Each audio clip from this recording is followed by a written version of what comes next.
него была идеальная жизнь, влияние, деньги, репутация человека, который всего добился сам. Его звали Ричард Хейл, и в деловых кругах Чикаго его имя ассоциировалось с успехом и жесткой дисциплиной. Он верил, что прошлое – это балласт, который нужно сбрасывать, чтобы двигаться вперед.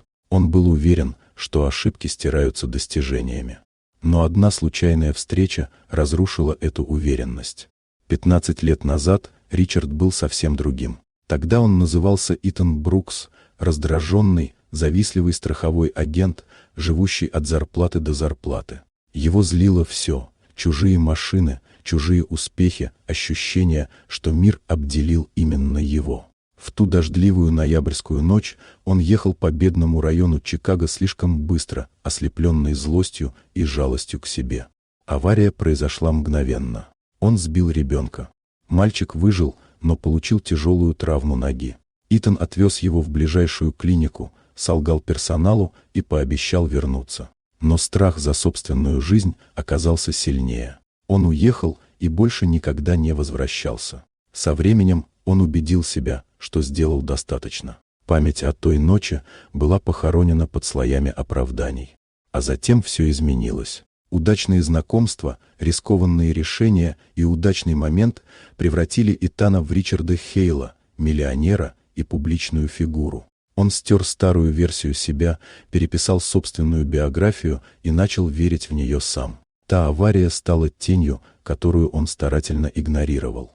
Пока однажды, в центре Чикаго, после очередной крупной сделки, его не остановили 4 слова от незнакомого ребенка. Он напомнил о нарушенном обещании. Этот мальчик оказался младшим братом того самого ребенка, которого Ричард сбил много лет назад. Травма изменила жизнь всей семьи. Брат навсегда остался с хромотой, мать работала на износ, а ожидание возвращения взрослого, который пообещал помочь, стало частью их реальности. Ричард впервые столкнулся с последствиями своего бегства. Деньги, статус и власть не имели значения перед фактом. Его молчание стоило другому человеку полноценной жизни. Он понял, что все это время убегал не от закона, а от собственной совести. Впервые за много лет он вернулся в тот район. Увидел ту же клинику, ту же скамейку, на которой когда-то сделал выбор уехать. И впервые позволил себе признать правду. Его успех был построен не только на труде, но и на трусости. Он не смог исправить прошлое, но смог перестать от него прятаться. Ричард начал разрушать созданный образ, признавая ошибки, отказываясь от удобной лжи и принимая последствия своих поступков.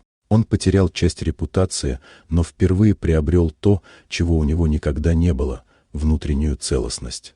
Эта история не о деньгах и не о прощении.